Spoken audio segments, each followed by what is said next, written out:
meus amigos, nossas saudações cordiais.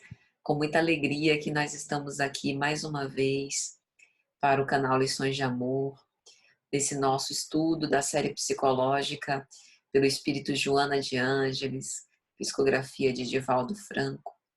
Nós atualmente estamos estudando a obra O Homem Integral e hoje nós vamos nos dedicar ao capítulo de número 34, Recursos para a liberação dos sofrimentos.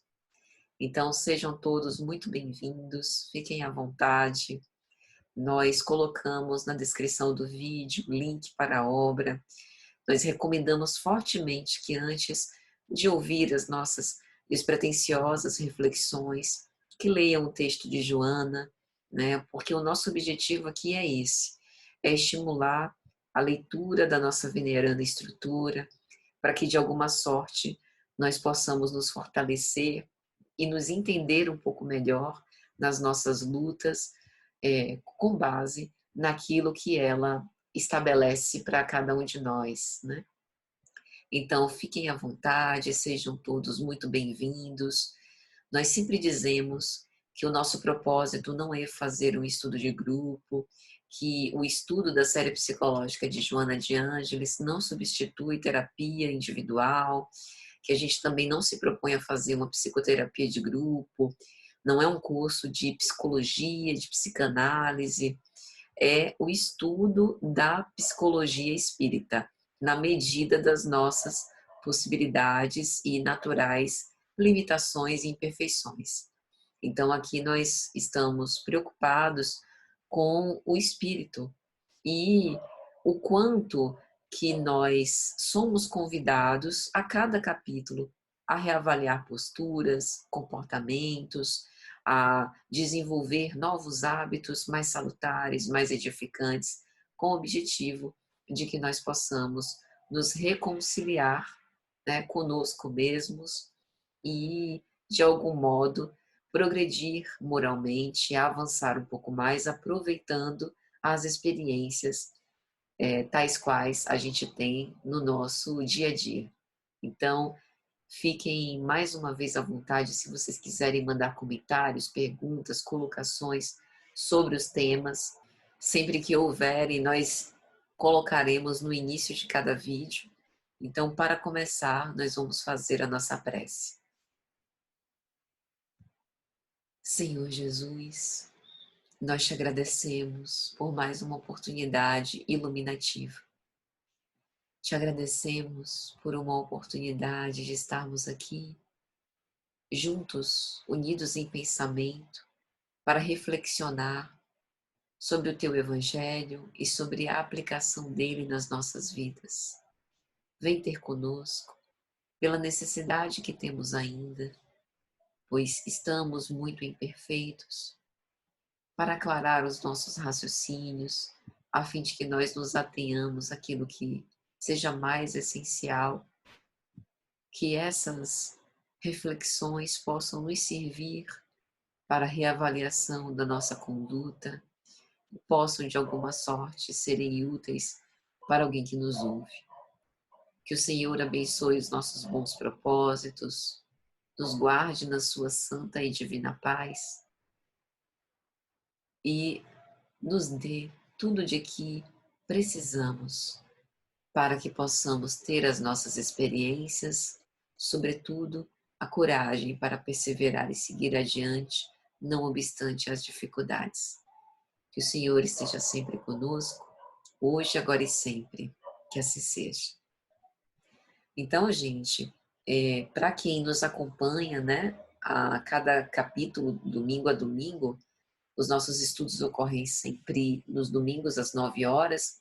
A gente já está chegando ao fim da obra O Homem Integral e a gente vai dar continuidade, viu? Ao estudo da série psicológica, sem pausas. Então, mais para frente, eu vou dar melhores detalhes sobre isso.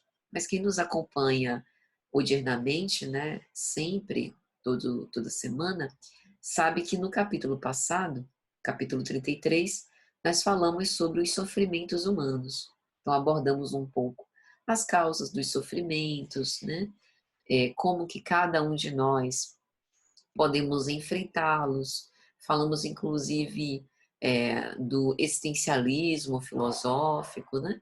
Do quanto que ele é útil para que a gente possa pensar essas questões do sofrimento e nos seguir, né? Adiante, não obstante todas as dificuldades, né? Sem desistir. E nesse capítulo há uma espécie de continuação dessa abordagem, quando Joana vai trazer alguns recursos importantes, fundamentais para essa liberação. Então, diferentemente dos nossos outros vídeos, hoje a gente não vai fazer um preâmbulo prévio, né? Que a gente entende que ele foi feito a contento, né? No nosso último vídeo. Então, nós vamos ir direto ao estudo daquilo que Joana nos estabelece. Antes de começar, nós já sabemos que Joana calca sua série psicológica na filosofia moral evangélica. Então, quando ela fala sobre terapêutica eficaz, recursos para a liberação dos sofrimentos, necessariamente ela recorre ao amor, né? Esse amor que Jesus veio nos ensinar e que frutifica através do seu evangelho. Então, vamos ao texto de Joana para que a gente possa fazer um comentário sobre isso. Ela inicia o texto dizendo que a coragem é fator decisivo para o bem do indivíduo na sua historiografia psicológica. Para Aurila, basta o interesse consciente e duradouro em favor da aquisição da felicidade, em que se deve tornar a meta essencial da sua existência. Então, olha quanta coisa interessante.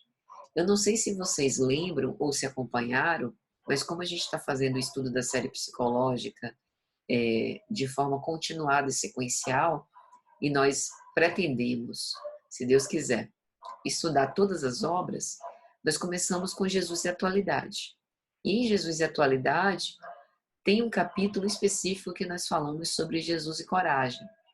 Se vocês tiverem interesse, acessem as playlists do nosso canal, né, que está no site tinyurl.com,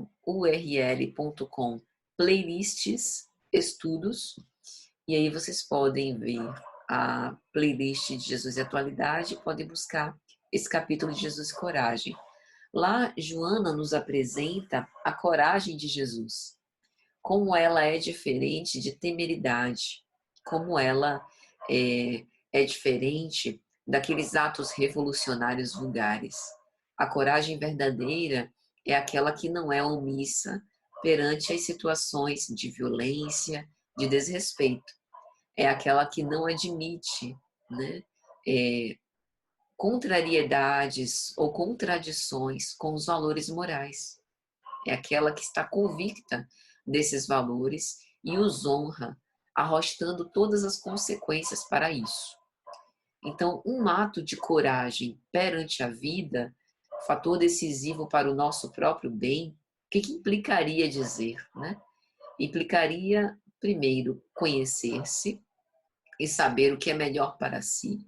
Daí o fato de Joana inserir que nós trabalhemos de forma consciente e duradoura a favor da aquisição da felicidade, porque a sociedade apresenta muitas opções prontas de felicidade no pacote, né?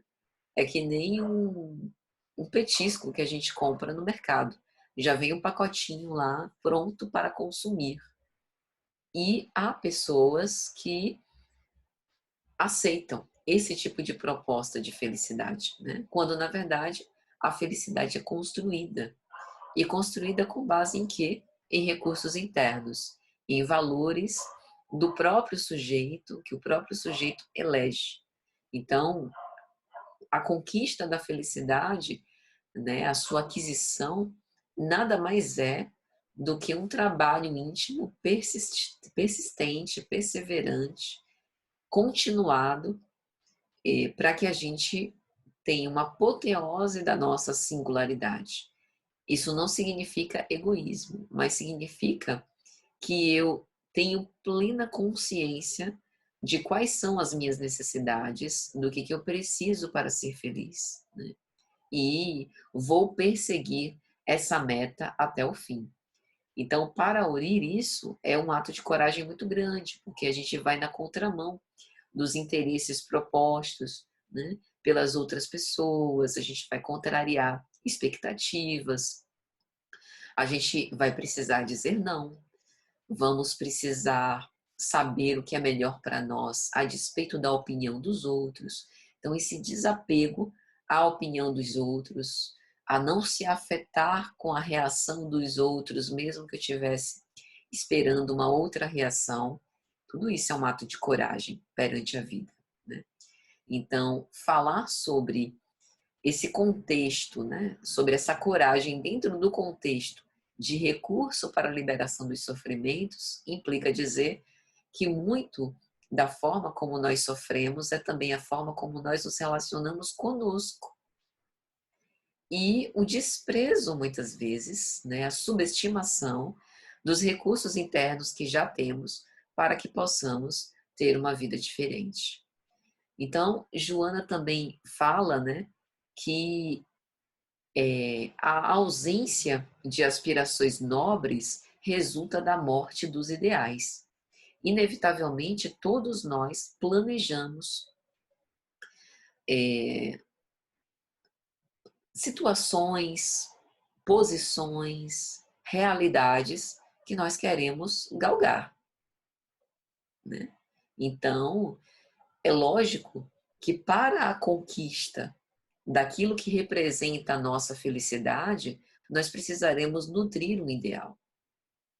E sem, né, as aspirações mais nobres, ou seja, sem que na minha historiografia eu conheça as minhas motivações, né, e coloque o meu interesse consciente a favor das minhas realizações num ato de coragem, sem isso é como se eu morresse em vida. Porque a morte dos ideais é uma consequência da ausência de perspectivas, de propósitos. Então a gente vê muitas pessoas nutrindo o vazio existencial, né? Querendo buscar um propósito, um sentido para viver e tentando recorrer a isso do lado de fora, se colocando numa situação de apatia, de anedonia, perdendo o gosto, o prazer, né?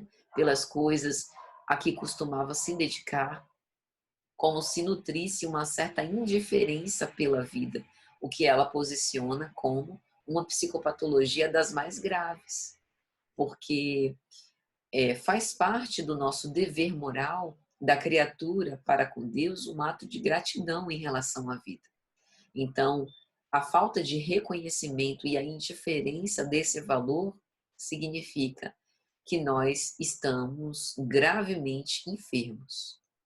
E ela também coloca o sofrimento como fonte motivadora para as lutas de crescimento emocional, o que não é uma posição de gostar de sofrer, mas perceber que através da dor e de, muitas vezes, né, a igualdade perante a dor, como vai dizer o Espírito Lázaro na sua mensagem O Dever, no capítulo 17 do Evangelho segundo o Espiritismo, não no sentido que as nossas dores, né, e os nossos sofrimentos possam ser comparáveis ou são todos iguais. Mesmo perante um flagelo que acomete a todos, como por exemplo é a pandemia, nós sabemos que cada um de nós experimentamos ela de um modo sumamente diferente. Alguns estamos desempregados na pandemia, outros conseguimos é, continuar de outro modo, né? Fizemos uma transição de carreira durante a pandemia, nos redescobrimos ou estamos atuando profissionalmente de uma forma para que a gente possa sobreviver. Outros continuamos trabalhando do mesmo modo, só para citar um exemplo. Alguns de nós tivemos parentes muito próximos que adoeceram ou que morreram por conta da pandemia. Alguns de nós contraímos a doença e sobrevivemos, estamos aqui enfrentando certas sequelas, né?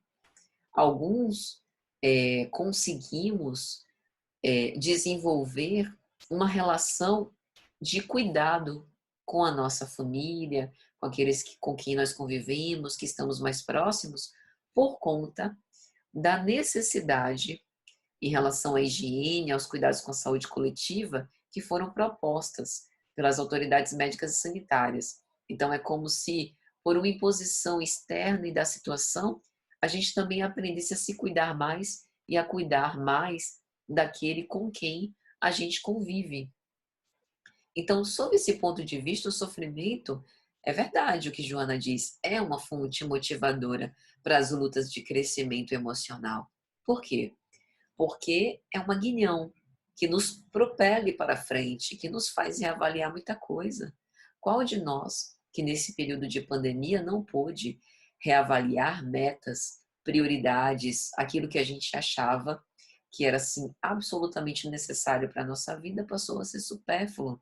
A gente passou a estabelecer, e a gente ainda está aprendendo com isso, uma nova relação social, porque a gente precisa se cuidar, precisa cuidar do outro, não pode aglomerar, então a gente não consegue mais se ver na frequência e do modo como era antes, mas a gente precisa dar um jeito para poder continuar nesse laço com os outros. Então isso também leva ao amadurecimento da nossa personalidade, porque nos leva a compreender que nós estamos no mundo sujeitos a vicissitudes, à impermanência, há situações que são ligadas às intempéries, né, que nos deixam fora de prumo, com o objetivo de que nós possamos dar uma resposta mais amadurecida e condizente com a nossa, com o nosso repositório, com aquilo que nós já sabemos. Estudo é preparação. O tempo que a gente passa estudando, né, uma determinada obra, o Evangelho, refletindo, tendo raciocínios com respeito a todas essas a esses ensinamentos, né, de cunho elevado, em que a gente medita sobre mensagens edificantes, é preparação. Preparação que antecede a prova, que antecede a testificação. Então não nos enganemos, todos nós seremos, num futuro não muito distante, futuro próximo, testados naquilo que estamos aprendendo. E o sofrimento é uma dessas escolas, né? É uma dessas lições que nós temos a partir das experiências, né? Porque assim nós podemos viver na vida com esperança, mas com o pé no chão, como Joana vai dizer, de uma maneira menos sonhadora e muito mais condizente com a nossa realidade. Não que a fantasia, a imaginação, a perspectiva otimista e às vezes até um pouco delirante, a depender de quem somos, né? Não seja importante. É muito importante, né? Essa capacidade que a gente tem de se projetar para o futuro, de fazer planos e sonhos. Mas que a gente também faça isso tomando por referencial as nossas possibilidades reais, a fim de que a gente não se iluda e que efetivamente a gente consiga progredir. E aí ela vai falar que nesse movimento, o sofrimento acaba colaborando para que nós superemos os jogos e as ilusões da idade infantil, né?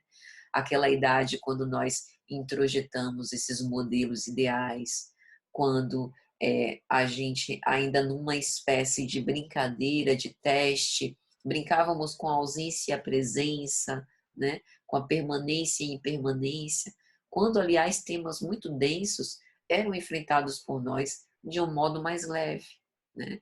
Mas também mais imaturo. E essa maturidade que a gente vai desenvolvendo propõe uma integração de forma consciente nossa com o grupo no qual nos encontramos. Porque o isolamento, o fato da gente querer, né, resolver a situação hesitando, fugindo, ainda é um traço muito infantil, né? Então nós estamos sendo convidados justamente a, melhorando a nossa relação conosco, melhorar a relação com o outro. E melhorando na nossa relação com o outro, melhorar também a relação que nós temos conosco mesmos. Alguns de nós achamos insuportável, por exemplo, a vivência na solidão. E talvez nesse período de pandemia, nunca a gente esteve tão em contato conosco, tão em contato com a nossa própria realidade. A gente definitivamente percebeu que não pode fugir de si mesmo. Então, como a quantidade de distrações diminuiu, de satisfações substitutivas ficaram mais rareadas, embora a gente encontre, viu? A gente encontre aí nas lives, nas séries, né? No acompanhamento das notícias em tempo real, uma forma de nos neurotizar e também, ao mesmo tempo, da gente se desfocar daquilo que deveria ser o objeto fundamental dos nossos estudos, nós mesmos. Mas é inegável que o processo de pandemia nos levou mais para dentro, como resposta das nossas inquietações, né? Ou nos deixou um tanto quanto mais desesperados, ansiosos, deprimidos, por nos sentir meio encurralados e cansados, né? Profundamente extenuados. Então, quando nós melhoramos a relação com o outro, e isso se dá a partir do esforço que nós empreendemos em fazer o bem pelos demais, né, em colaborar para essa economia social, nós nos tornamos, como diz Joana, um membro valioso, por entender pela nossa própria experiência que, não obstante o outro sinta sua dor, eu posso, de algum modo, diminuí-la, né, apacentá-la, é, dar um significado junto com ele para esse sofrimento, né? Tornar esse fardo menos pesado, né? Mesmo que ele precise passar por aquela situação, ele vai atravessar com mais recursos, mais desperto, mais consciente, né? Então, essa experiência que a gente tem em contato com o outro nos confere uma lucidez, um discernimento importantíssimo, fundamental, para que nós possamos nos liberar dos sofrimentos. Só que essa liberação não é o que muitos de nós procuramos, por exemplo, quando estamos doentes. Quando estamos enfermos, em geral, a gente não deseja se curar. A gente deseja que alguém nos livre da doença. E de preferência, rápido, né? E sem dor. Então, por exemplo, a gente, quando passa, né, por um drama emocional muito grave, a gente quer ser destituído daquela dor, porque incomoda, a gente não é mais como era antes, não está tão produtivo, né, fica parecendo, né, uma pessoa assim sem viço para a vida, e a gente quer voltar para a vivacidade, para quando a gente dava conta de tudo que precisa dar conta. Mas às vezes, esse sintoma que se apresenta pela instalação da doença é justamente um pedido de freio. Olha, tá demais. Se você continuar a enfrentar as situações da vida com essa velocidade, com essas respostas, não suporto, né? Às vezes o nosso próprio corpo dizendo isso pra gente, às vezes o nosso próprio inconsciente revelando isso pra gente, que há uma verdade oculta que precisa vir a lume para que a gente possa se apaziguar, porque nós não somos apenas consciência. Então isso também nos coloca à frente da conquista da inteligência. Inteligência que também passa pelo sentimento, em que a gente passa a se perceber melhor, perceber as nossas necessidades, perceber os pontos de exagero, perceber questões que para nós são relevantes, que muitas vezes não dávamos importância. E isso está a serviço, como Joana revela, da nossa realização pessoal e comunitária, porque atuando no grupo, eu também posso converter isso em auxílio próprio, ajudando ao outro. Na verdade, faço algo por mim mesmo. Então, dentro desse pensamento, Joana vai dizer algo de uma forma muito categórica. Na maior parte dos métodos de liberação dos sofrimentos, a vontade do paciente prevalece como fator de alta importância. Por quê? Porque é a partir da alavanca da vontade que nós podemos acionar os recursos psíquicos para a nossa autocura. Quando eu falo autocura, eu não estou dizendo que todos os problemas que nos ocorrem, pelos quais nós sofremos, são resolvidos com o pensamento consciente de que eu quero me curar. Eu posso precisar, e quase sempre vou precisar, recorrer a recursos externos. Talvez uma psicoterapia, um recurso médico, um medicamento, um tratamento, né, específico, uma mudança na dinâmica familiar, mas para que tudo isso surta efeito, né, os medicamentos eles não vão me fazer resolver dilemas morais. Eles podem me deixar numa condição neurofisiológica, cerebral, né, do funcionamento dos neurotransmissores mais estável, com o objetivo de que essa influência, né, do corpo sobre o espírito fique um pouco mais ponderada e limitada para que eu tenha a oportunidade de respirar e tomar, espírito atuante que sou, decisões. Então, a minha vontade prepondera, né? A mente comanda o corpo e é justamente através dessa vontade que eu posso acionar o que Emmanuel vai dizer na obra Pensamento e Vida, os outros gabinetes de trabalho da minha constituição complexa, né? Das minhas outras dimensões do complexo humano. Ana aqui faz uma reflexão nesse sentido, né? Para que a gente também queira se ajudar com o objetivo de que os tratamentos a que nós vamos recorrer, a terapêutica que inclusive ela vai indicar, possam fazer sentido. E ela vai colocar: a reflexão bem direcionada gera uma psicosfera de paz renovadora, que envolve o ser, o alimenta, levando à liberação do sofrimento. E aí ela vai relacionar algumas fases dessa terapia liberativa que a gente vai analisar aqui um por um. A primeira fase que ela coloca é considerar todos os indivíduos como dignos de ser amados e tomar por modelo alguém que o ama e se lhe dedica por isso mesmo, credor de receber todo o afeto. Não tenho nem palavras, né? A gente não... Joana é tão perfeita, precisa, que a gente não tem nem o que acrescentar. Mas tentando desdobrar, o que ela está falando?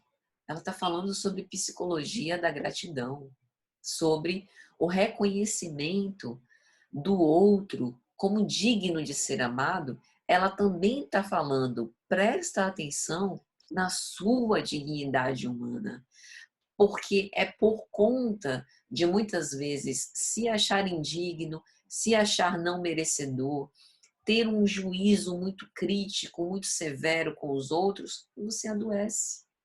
Percebendo que todos nós somos dignos de ser amados, que o Pai nos ama indistintamente, e percebendo especificamente, realmente, alguém que está ao nosso lado, que nos cuida, que se dedica a nós, né? Olha para este ser e, num ato de gratidão, apresenta a ele um louvor pelo esforço que ele faz em te amar, né? Dedicando também todo o afeto todo o esforço que você poderá fazer para tentar olhar a vida com mais amor. Então, não é que haja aqui uma tentativa de exclusivizar a relação. Ah, então eu só vou amar e ser grata e reconhecer aquela pessoa que se dedica a mim, que me ama de verdade. Não, mas percebe como esse ato dela, muitas vezes abnegado, porque você ingrato não reconhecia até o momento em que a gente começou a falar desse assunto. Perceba como esse ato dela é digno de receber todo o afeto que você pode dar. Se você não quiser fazer pelos outros, porque ainda não é como Jesus, né, que amava a todos indistintamente, distribuía suas bênçãos e suas melhores vibrações, ensinamentos e fluidos com o objetivo de tratar, né, e de dar a todos o que de fato precisavam. Se você ainda não é como Cristo, pelo menos faz isso por Ele. Faz isso por alguém que te ama e se dedica a ti. E aí alguém poderá se levantar, ah, Patrícia, mas eu sou sozinho, sozinha no mundo. Eu não tenho ninguém que me ama e se dedicou a mim. Então vamos recorrer à nossa historiografia, como diz Joana. Em algum momento da nossa vida, disso eu tenho certeza, houve alguém que não necessariamente foram os nossos genitores. Houve alguém na nossa história que foi decisivo. Um professor, uma avó, um tio, uma madrinha, alguém que num momento de fragilidade a gente se lembra. Essa pessoa me pegou pela mão, ela me guiou, mesmo que os meus passos tivessem sido inseguros, mesmo que eu tivesse ainda assim perambulado por meio a pedras de tropeço, mas essa pessoa me sustentou nos momentos que eu mais precisei.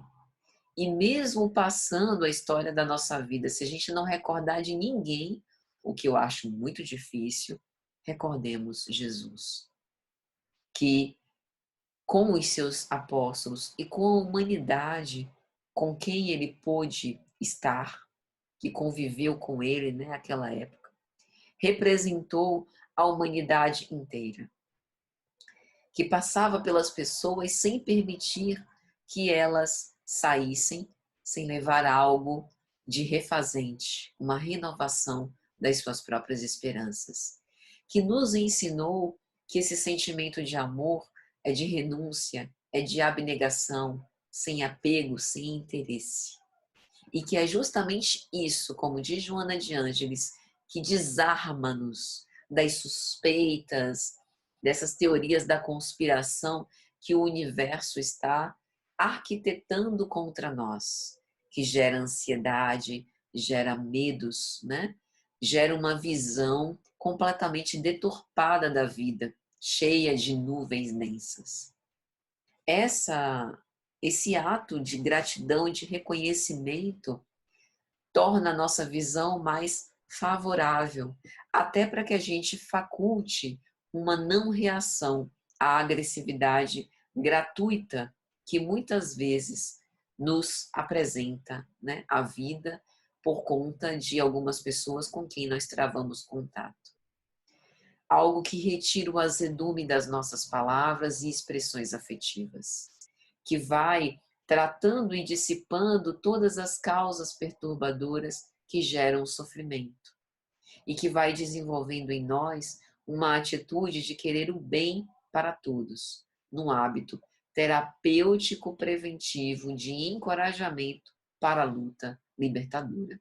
Então, meus amigos, essas reflexões e ponderações e a persistência, a continuidade delas, o cultivo, a expansão de ideias e conceitos edificantes acabam sendo o melhor preservativo à loucura, ao pessimismo, à maledicência, à inveja, à calúnia, higienizando a nossa psicosfera. Como segundo passo para essa terapia libertadora, Joana vai apontar identificar e estimular os traços de bondade do caráter alheio. É incrível, mas essa também é uma atitude de gratidão, em que eu escolho decido, olha aí a inteligência e a decisão consciente sendo usada ao nosso favor. Eu decido e eu escolho não me fixar nas observações menos nobres com respeito ao caráter daquela pessoa e decido me fixar, isso sim, nos seus traços de bondade, não obstante ela tenha cometido muitos equívocos. Tento resgatar nela aquilo que ela possui de bom, que ela possui de melhor, né? Para que com isso eu sofra menos. Olha o que a gente observa hoje na nossa sociedade. A gente tem um noticiário que passa, né? E há uma função importante para isso. Eu não estou querendo falar mal do noticiário, mas é uma constatação. A gente tem um noticiário em que as notícias de pesar, né? As mortes pelo coronavírus, as explosões ocorrendo no Afeganistão, crimes ocorrendo no seio familiar, atrocidades, tudo isso é notícia, né? Mas a leveza também das boas notícias, né? De uma pessoa que perdeu uma grande quantia de dinheiro e que conseguiu resgatar, de alguém que estava muito tempo desempregado e conseguiu alcançar um emprego, né? E com isso melhorou a sua vida, essas são mais raras. Então, do mesmo modo como ocorre na nossa sociedade, nesses noticiários, às vezes a gente também faz esses movimentos de focalizar apenas aquilo que não é tão nobre, né? Joana diz que em todo sentimento existem terras férteis para a bondade, mesmo quando cobertas por caliça e pedregulhos.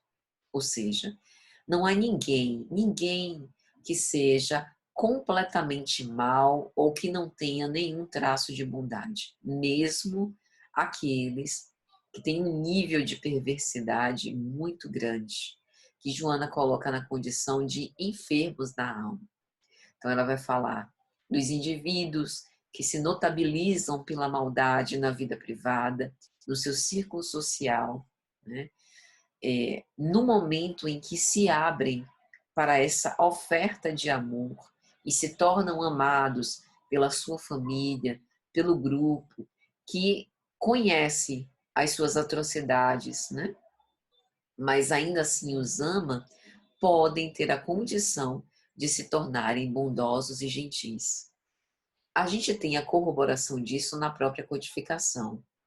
Em O Evangelho segundo o Espiritismo, no capítulo número 12, Amai os vossos inimigos, há diversas mensagens, principalmente a mensagem de Elizabeth de França, que fala sobre caridade com os criminosos, que aborda muito essa questão, né? Não é que a gente vai ter uma visão romântica e ingênua de que um criminoso, a gente pode se apresentar perante ele sem qualquer tipo de proteção ou defesa, né? Mas, por exemplo, desejar a sua morte não vai resolver a sua questão. Então, veja como essa identificação e estimulação dos traços de bondade no caráter alheio tem muitos níveis, né? Muitas perspectivas a serem exploradas, né? É lógico que é muito mais fácil a gente observar a hostilidade, a animosidade, a impiedade, né? Daquele que, antes de reproche, precisa de ajuda. E é lógico que esse tipo de visão, que uma pessoa como essa é necessitada, é uma visão desafiadora. Porque é mais fácil a gente reconhecer o necessitado quando ele roga auxílio.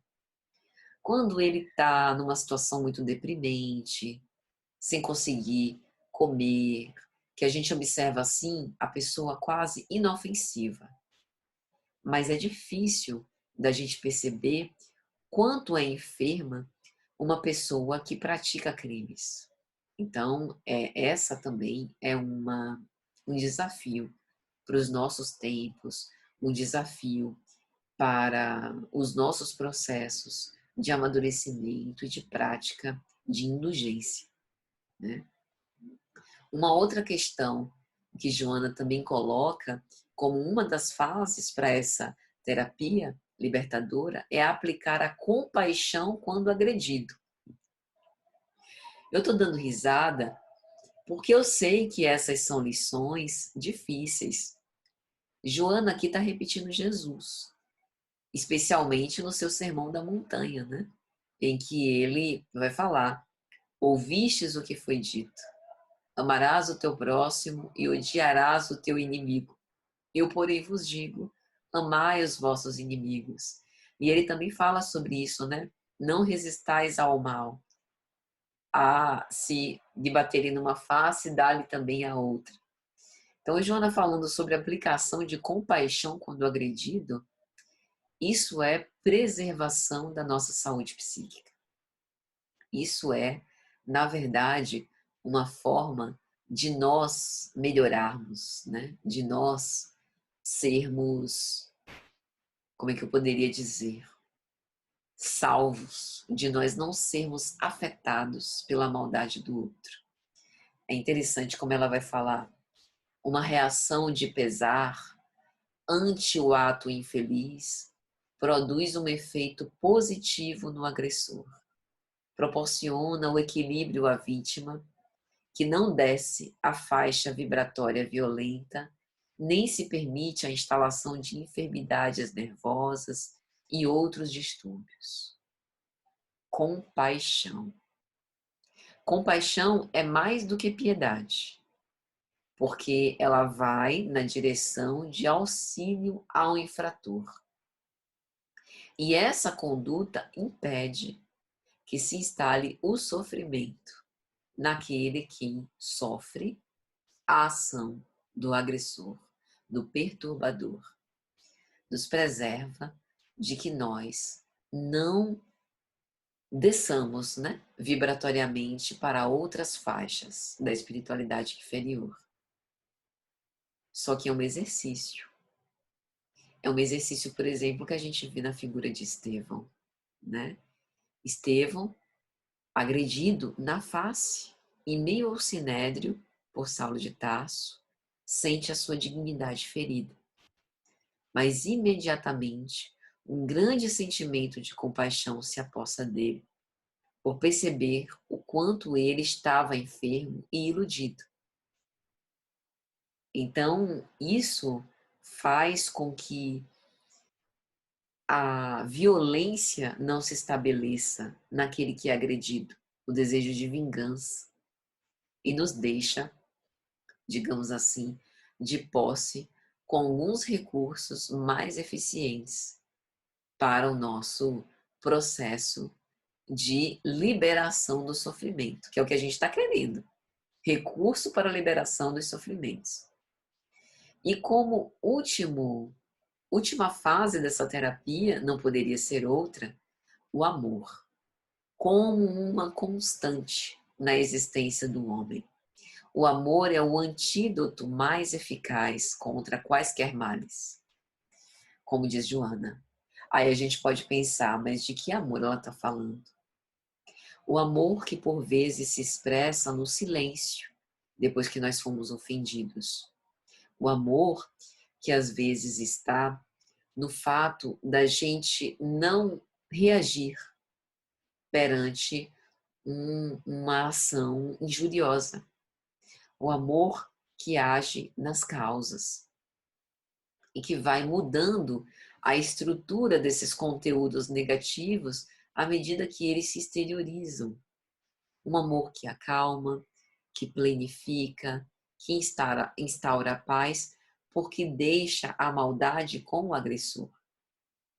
Um amor que irradia entendimento, confiança, que promove a não violência, que estabelece a fraternidade. Uma amor-ação, capaz de enfrentar as teias intrincadas do ódio, que conduz à bondade, que desdobra o sentimento de generosidade, que estimula a paciência. o amor compreensivo, entendimento. Joana diz, finalizando esse capítulo, que o amor é o rio onde se afogam os sofrimentos, pela impossibilidade de sobrenadarem nas fortes correntezas dos seus impulsos benéficos. Sem ele, a vida perderia o sentido, a significação. Puro, expressa ao lado da sabedoria a mais relevante conquista humana e a principal terapêutica para os sofrimentos. Amar não obstante os sofrimentos, não obstante nós estarmos numa situação difícil, provacional. É algo que requer de nós um esforço muito grande.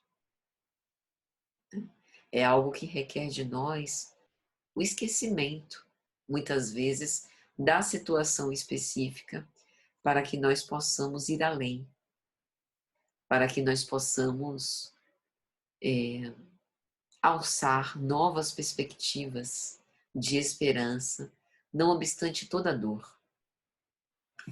Então, meus amigos, a proposta do amor para liberar os nossos sofrimentos é uma proposta que, inevitavelmente, necessita da nossa ação e da nossa vontade, do nosso poder de decisão, porque amar também é uma decisão. Amar também é uma resolução íntima. Então, é isso. Que Jesus nos abençoe, nos proteja a todos, que essas reflexões possam de algum modo ter tocado, ter feito algum sentido, ter contribuído de algum modo, que nós possamos retornar na próxima semana, se Jesus assim permitir, para dar continuidade aos nossos estudos. E vamos, por hoje, orar para agradecer. Mestre de divino amor e bondade, nós te agradecemos por essa oportunidade de estarmos aqui reflexionando sobre os teus ensinos, sobre uma forma de melhor enfrentamento dos sofrimentos, com muito amor, com resignação, coragem e perseverança no bem. Que o Mestre de misericórdia e bondade nos sustente e proteja sempre, nos envolva com a sua santa e divina paz, e que todos nós possamos seguir adiante fortes e perseverantes, rumo à meta que é amar muito. Que o Senhor nos abençoe. Muita paz então, meus amigos, e até a próxima, se Jesus assim permitir.